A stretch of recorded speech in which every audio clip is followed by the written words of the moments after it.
उपराज्यपाल मनोज सिन्हा ने आज पुंछ के डेरा संत पुरा नंगली साहिब का दौरा किया, जहां उन्होंने पाकिस्तानी गोलीबारी से क्षतिग्रस्त हुए घरों का जायजा लिया। उन्होंने गोलीबारी में घायल हुए व्यक्तियों के परिवारों से मुलाकात की और उन्हें समर्थन और हर सहायता का आश्वासन दिया। एक सभा को संबोधित करते हुए सिन्हा ने कहा कि सरकार सभी प्रभावित परिवारों के पुनर्वास के लिए प्रतिबद्ध है। उन्होंने गोलीबारी से प्रभावित लोगों के कल्याण को सुनिश्चित करने के लिए आवश्यक सहायता प्रदान करने पर प्रशासन के ध्यान पर जोर दिया। इसके अलावा उपराज्यपाल मनोज सिन्हा ने सैन्य अधिकारियों के साथ भी मुलाकात की और पुंछ में सुरक्षा हालातों का जायजा लिया। टारगेट किया हिंदुस्तान के रिहायशी इलाकों कि किसे सेंट्रल गवर्नमेंट ने, किसे शासक ने, इस मोदी सरकार ने उसका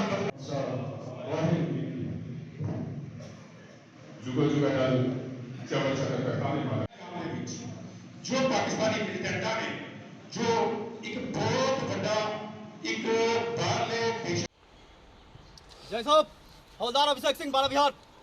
पाकिस्तान में आतंकवादियों और उनके अड्डों पर हुई कार्रवाई को अपने ऊपर कार्रवाई मानी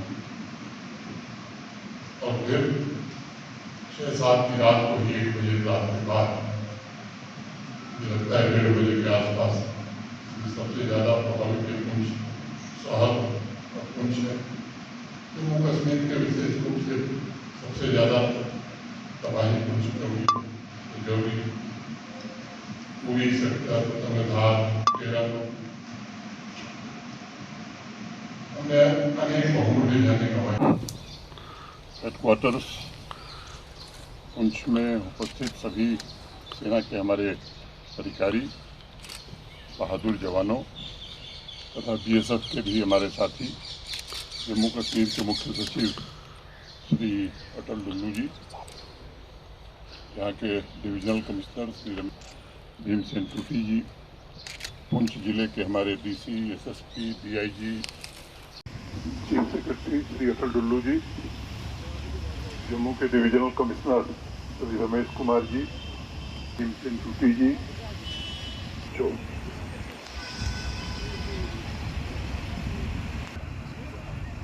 रूप से भी और पूरे प्रशासन भी मौजूद कर रहा है। सबसे पहले मैं उन लोगों को श्रद्धांजलि देता हूं जिन्होंने पाकिस्तान की बमबारी में अपनी शहादत दी।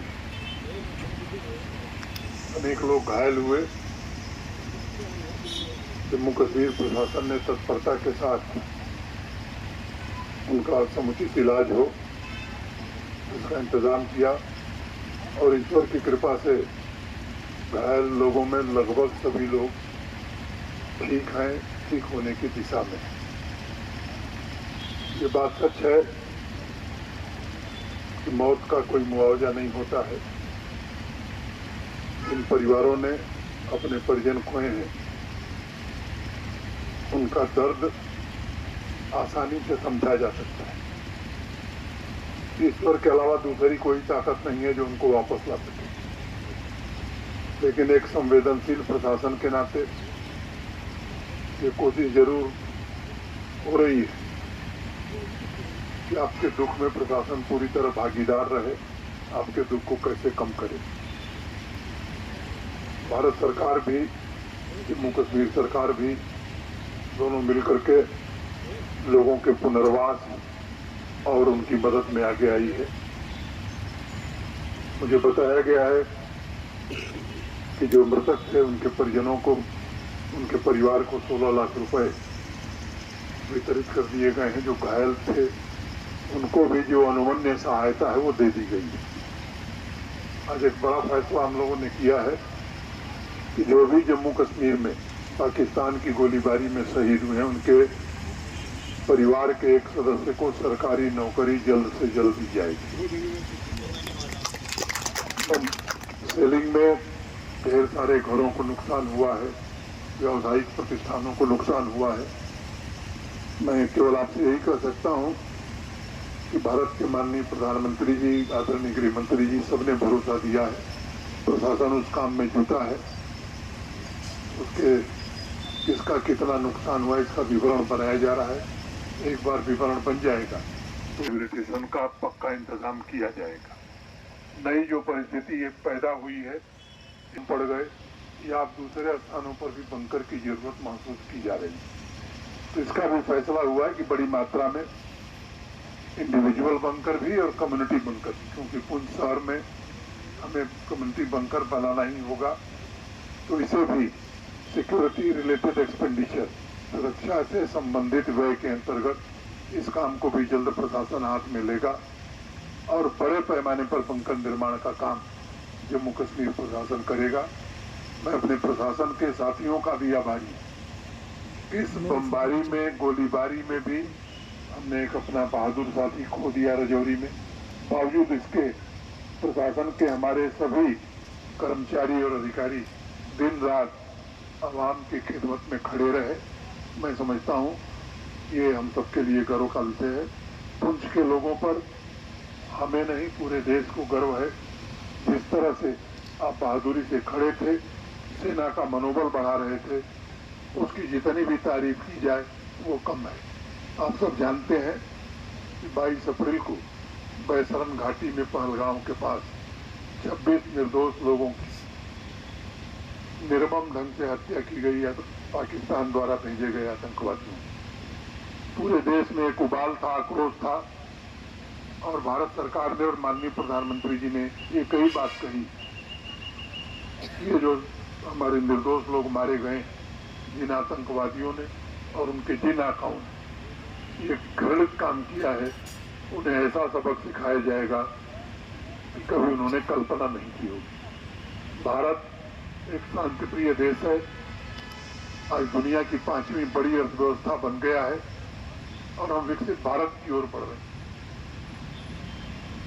इसलिए हम युद्ध के समर्थक कभी नहीं, लेकिन जब निर्दोष नागरिकों की हत्या होगी तो सरकार ने तय किया कि आतंकवादियों और आतंकवादियों को आश्रय देने वाले, पनाह देने वाले लोगों के खिलाफ निर्णायक कार्रवाई की जाएगी। और हमारी सेना के प्रति भी पूरे सम्मान के साथ मैं कहना चाहता हूं कि जिस सटीकता से, जिस संयम से और जिस संवेदनशीलता के साथ सेना ने 6 और 7 मई की रात को कार्रवाई की, पाकिस्तान के भीतर घुस करके 9 आतंकवादी शिविरों को पूरी तरह से तबाह कर दिया। पाकिस्तान को बता भी दिया गया कि हम निर्दोष नागरिकों को निशाना नहीं बनाना चाहते, सेना के ठिकानों को हम निशाना नहीं बनाएंगे। हम अपना लक्ष्य प्राप्त कर लिए हैं आतंकवादी शिविरों को समाप्त करके। लेकिन जब कार्रवाई आतंकवादियों पर हो रही थी, आतंकवादी कैंपों पर हो रही थी, तो पाकिस्तान ने उसे अपने ऊपर हमला माना और 6-7 मई की रात को 1:30 बजे उसने अंधाधुंध गोलियां बरसाना और बमबारी करना। की रात को 1:30 बजे उसने अंधाधुंध गोलियां बरसाना और बमबारी करना, जिसमें सबसे ज्यादा प्रभावित पुंछ था। जिस प्रकार से प्रतिकार भारतीय सेना ने किया, वहां तबाही का मंजर बहुत ही खराब है, बहुत ज्यादा हुआ है। 3 दिनों में ही पाकिस्तान घुटने पर आ गया, पूरी दुनिया में जाकर के रोने लगा कि साहब किसी तरह युद्ध बंद कराइए, क्योंकि जब उसे पता लग गया कि पाकिस्तान में ऐसा कुछ भी नहीं है जो भारतीय सेना के जद के बाहर है, तो वो घुटने पर आ गया। हम तो जो लक्ष्य तय किए थे वो लक्ष्य हमने प्राप्त कर लिया। हम शांति में जीना चाहते हैं, हमारे नागरिक तरक्की करें, सुखमय जीवन जिए, ये हमारी कामना है। तो मैं समझता हूं कि अपने उद्देश्य को प्राप्त करने के बाद आतंकवाद पूरी तरह से जम्मू कश्मीर से समाप्त हो। इसमें हमारे सुरक्षा बल, पुलिस, सीएपीएफ, आर्मी ये तो काम कर ही रहे हैं। मैं आपसे भी निवेदन करना चाहता हूं कि जम्मू कश्मीर की आवाम भी आतंकवाद विरोधी अभियान में सुरक्षा बलों के साथ खड़ा हो। ईश्वर जरूर हमें सफलता देगा। इतनी ही बात कह करके एक बात आई है पुंछ के अस्पताल की, उसको भी ऐसा अस्पताल जरूर बनाया जाएगा कि किसी आपातकालीन स्थिति में किसी को कहीं बाहर न जाना पड़े और जिन लोगों को क्षति हुई है उनका मुकम्मल रिहेबिलिटेशन हो। ये काम जल्द शुरू किया जाएगा। बहुत बहुत धन्यवाद। एशियन किड्स बड़ी ब्राह्मणा आपके बच्चों के लिए है एक परफेक्ट चॉइस, क्योंकि यहाँ आपके बच्चों को मिलेगी सेफ्टी के साथ साथ क्वालिटी एजुकेशन। यहाँ आपके बच्चों को मिलेगा एजुकेशन के साथ साथ टॉयज के साथ खेलने का मौका, यानी फुल मस्ती और पढ़ाई भी। साथ ही आपके बच्चे को दिया जाएगा बड़ी LED स्क्रीन के साथ एक्टिविटीज करने का मौका, क्योंकि एशियन किड्स स्कूल में बच्चे नहीं होते हैं बोर। यहाँ आपके बच्चों को करवाई जाएगी इंडोर स्विमिंग पूल में बोटिंग, जबकि एयर कंडीशनर क्लासरूम में बच्चों का मन रहेगा बिल्कुल फ्रेश और तनाव मुक्त। पढ़ाई के साथ साथ बच्चों को खेल गतिविधियों में भी एशियन किड्स करता है शामिल, ताकि बच्चे हर क्षेत्र के लिए रहें तैयार। यहाँ हम मात्र आपके बच्चों को एजुकेशन ही नहीं देते, बल्कि उनके हुनर को भी पहचान देते हैं। रंगारंग कार्यक्रम और बड़ा इंडोर ऑडिटोरियम जहां होती रहती हैं कई प्रकार की एक्टिविटीज।